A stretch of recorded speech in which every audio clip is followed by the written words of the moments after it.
us today. We would like to do this side by side, but this thanks to COVID, we have to do it remotely. But thank you very much for your time.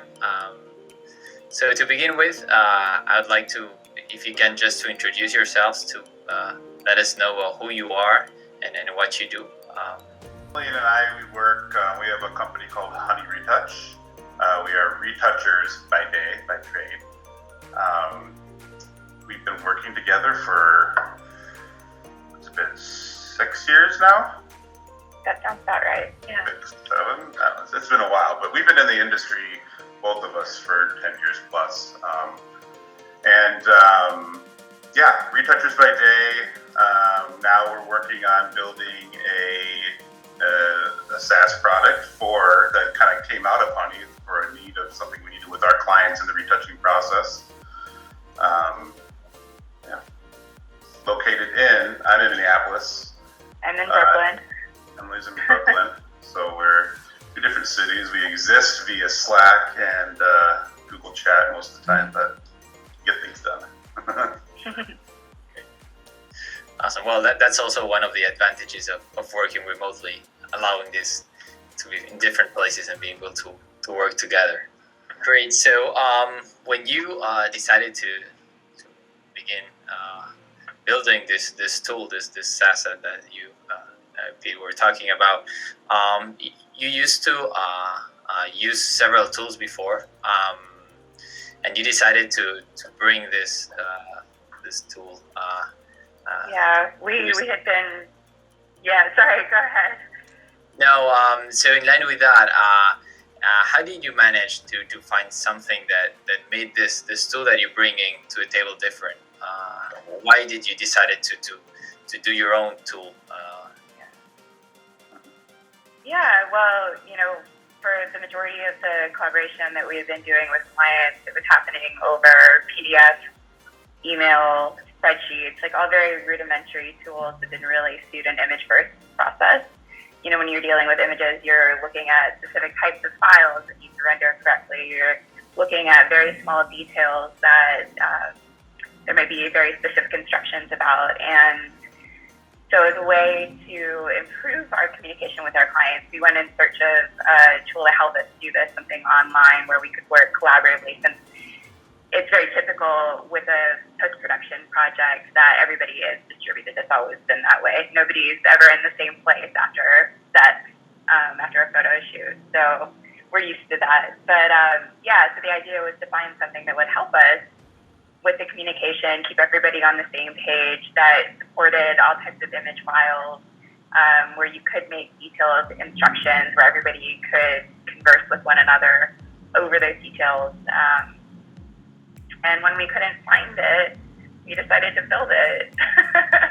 There were other tools certainly on the market. Some of them were very general, more overarching project management type of stuff. And then there were a few that were geared toward video. It was actually some of those that are quite successful that really gave us the idea that we ought to do this for photography, since there are very specific needs for photography.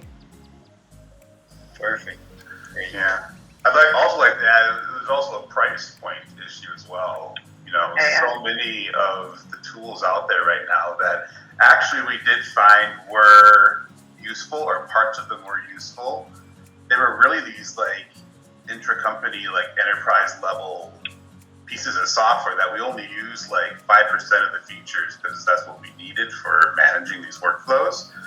But they wanted, $2,000 a month for them, and they were, they took forever to onboard and get people into, and it just really wasn't, we really needed something that, a freelancer plus, 5 people from an agency, creative team could all jump in together quickly within the same day without even seeing the tool and start collaborating fast. On a level with imagery, like Emily said, the intricacies of marking things up and, telling us specifically what needs to be done to an image. It's not just drag and drop, just a box here, a circle here, but, there's some very specific things that need to be pointed out at times. But we couldn't find that in a model where it was actually to just a lone retoucher who didn't want to spend more than, I don't know, 30, 40 bucks on something a month. So great, and it was a whole journey to go to this new development. And in line with that, so if you had to give like a piece of advice to somebody that it's beginning with a new digital product, that it's starting their new company or with an idea that want to transform into a digital product, which advice would you give them, like regarding your experience and all the journey that you have through? I'd say start simple, start small, start with the core of your idea. When they say, focus on an MVP, focus on what the core features are, and don't allow that to really get out of hand, I'd say that's one of the biggest pieces of advice. And then additionally with that is surround yourself with people who do know how to manage the process. If you have an idea for something that is related to the field you're in, like Pete and I do, but we're not product developers, we're not, product managers, find somebody who can help you tackle those things. Totally. Yeah. I mean, to that point too, we are building something from an industry that we have a great amount of experience in.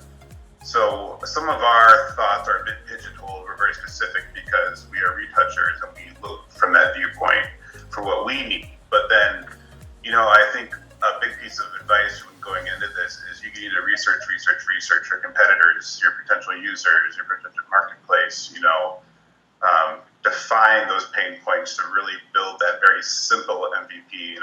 Is there one thing that you could just quickly build just to test and see, is this going to be useful? Is this something the industry needs, that people need? To M's credit, we did a lot of research like everything we could find of other softwares that were out there. Like, we were almost trying to come up with ways not to build this. Like, we got to find something that works for us. We don't have to build this. And ultimately, that's why we decided to go for it, because we couldn't really find that fit, and there wasn't something specifically that we're building but out there on the market. So, I mean, just that research and finding people that know what they're doing that you can learn from. Like when we met with you guys and how that relationship developed, and now from your team, project master, scrum master, we got our product owner, scrum master, and all these different things we have, that are running the system that make it so much easier on our end.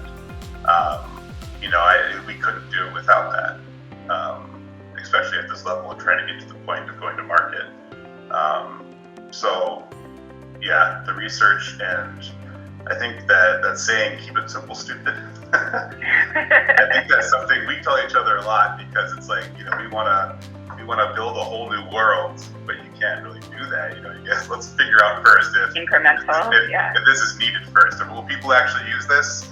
Let's start simple to find that out. But between that, the research and talking with people. Actually, that's another thing too, is just straight up talking to people. Like, would you use this? Silly questions like that, can yield a lot of good information. And right now we're going through beta user interviews and stuff, and the wealth of information just off a quick survey, just that direct feedback is amazing. But information, I think, whatever information you can absorb and get ahead of time before you make choices is key. Yeah, and I think it's something that you said, that talking with people at the beginning, like many entrepreneurs are very jealous of their ideas and don't want to share it with others. They think that other ones will copy their ideas, but actually the fact of sharing them and testing it with potential users, it's so important to see if it's needed. Yeah, I mean, why would you want to sink a bunch of time and effort into something that nobody's going to use? So absolutely, get as much feedback as you can. I mean, I'm a believer in, and especially going through this process, like in the beginning, if we would have thought that way, and the amount of work that has gone in just to get to this point of getting this to market, it's not easy, you know, like, Yeah. Just be passionate. If it was that easy, you know, like, yeah, everybody would take your idea and do it themselves, but it doesn't really quite work that way. You know, I mean, the advantages of sharing and getting this input is far more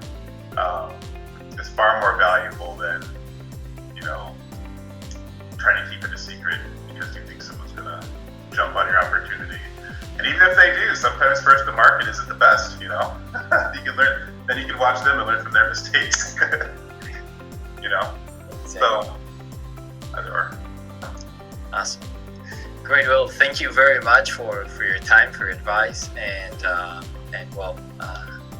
we thank you for joining the interviews here at Amalgama, and we'll keep talking.